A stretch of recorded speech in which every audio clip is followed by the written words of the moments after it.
and welcome to Prudence IAS one-stop solution for all the competitive exams in continuation of our polity lectures. आज हम बात करेंगे एक बहुत ही इंपॉर्टेंट एडिशन जो हुआ था फंडामेंटल राइट्स में. अभी तक हमने देखा था राइट टू प्रॉपर्टी जिसको डिलीट कर दिया गया था, ओमिट कर दिया गया था. ये है आर्टिकल 21A. इसको सेपरेटली डील करने का मकसद ही ये है कि ये बहुत ज्यादा इंपॉर्टेंट है because it deals with education. Article 21A right to education जो हमारा फंडामेंटल राइट है. 1992 में एक सुप्रीम कोर्ट रूलिंग में ये कहा गया कि right to education up to any level, यानी कि प्रोफेशनल हो, मेडिसिन हो, आगे हायर जो एजुकेशन होती है वो भी हमारा फंडामेंटल राइट है. इसको ओवर रूल करते हुए 1993 के एक जजमेंट में कोर्ट ने ये कहा कि अप टू द ईयर्स 14 यानी कि 14 साल की उम्र तक हमारा हक है, फंडामेंटल राइट है, राइट टू एजुकेशन. और उसके बाद जो हायर एजुकेशन है वो डिपेंड करेगा कि किस स्टेट पे कितनी इकोनॉमिक कैपेसिटी है, फाइनेंशियल कंडीशन के अकॉर्डिंग. तो इसी सब को देखते हुए लाया गया 86th कॉन्स्टिट्यूशनल अमेंडमेंट एक्ट 2002, जिससे ये वर्डिंग्स ऐड कर दी गई हैं अब आर्टिकल 21 में as article 21A in capital letters. The state shall provide free and compulsory education to all children of the age 6 to 14 years in such manner as the state may by law determine.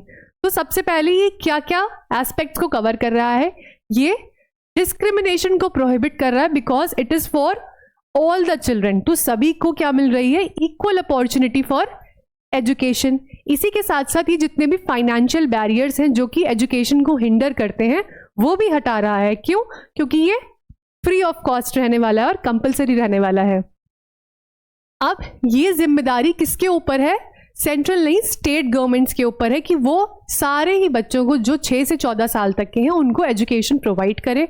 और उस education को provide करने के लिए जो भी ज़रूरी infrastructure है, फैसिलिटीज़ हैं और टीचर्स, खाली टीचर्स नहीं, क्वालिफाइड टीचर्स, वो भी अरेंज करे, सारी अरेंजमेंट्स की जाएं ताकि इसको फुलफिल किया जाए जो कि अब है एक फंडामेंटल राइट. तो आपको क्या लगता है हमारे कॉन्स्टिट्यूशन मेकर्स ने हर एक पॉइंट पे इतना ध्यान दिया, तो क्या एजुकेशन हमारे कॉन्स्टिट्यूशन में पहले मेंशन नहीं था? ऐसा नहीं है, पहले भी वो था बट वो डीपीएसपी के अंडर था. डीपीएसपी को हम डिटेल में तो आगे समझेंगे, अभी के लिए इतना समझिए.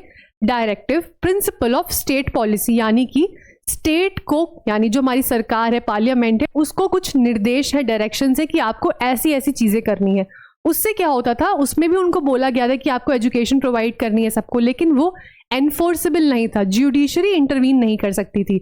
अब जब ये फंडामेंटल राइट बन गया है तो लोग भी ऑब्वियसली अपने हक के लिए जा सकते हैं और कोर्ट्स भी धक्के से कह सकते हैं कि फ्री एंड कंपलसरी एजुकेशन सबका फंडामेंटल राइट है. तो अब इस 86th कॉन्स्टिट्यूशनल अमेंडमेंट एक्ट से कुछ चेंजेस किए गए कॉन्स्टिट्यूशन में. वो क्या क्या है इसको समझते हैं. सबसे पहले जैसा कि हमने डिस्कस करा, आर्टिकल 21A ऐड किया गया जिसके दो इंपॉर्टेंट एस्पेक्ट्स हैं. 6 to 14 years higher education covered नहीं है, 6 से 14 साल फ्री एंड कंपलसरी एजुकेशन सबका फंडामेंटल राइट है. फिर जो डायरेक्टिव प्रिंसिपल पहले जो डील करता था इस एस्पेक्ट से, उसमें अब चेंज ला दिया गया है. उसकी वर्डिंग अब क्या हो गई? आर्टिकल 45 स्पेसिफिकली क्या बोलता है? Early childhood care and education. मतलब जो अब 6 से 14 साल वाला था वो तो फंडामेंटल राइट हो गया है. 0 से 6 जो आंगनवाड़ी वाला एस्पेक्ट है वो अब डायरेक्टिव प्रिंसिपल बन गया है. फंडामेंटल ड्यूटीज में भी एक एडिशन हुआ. फंडामेंटल ड्यूटीज हम पढ़ेंगे आर्टिकल 51A में. उसमें ड्यूटी ऑफ द पेरेंट और the guardian to send the child to school.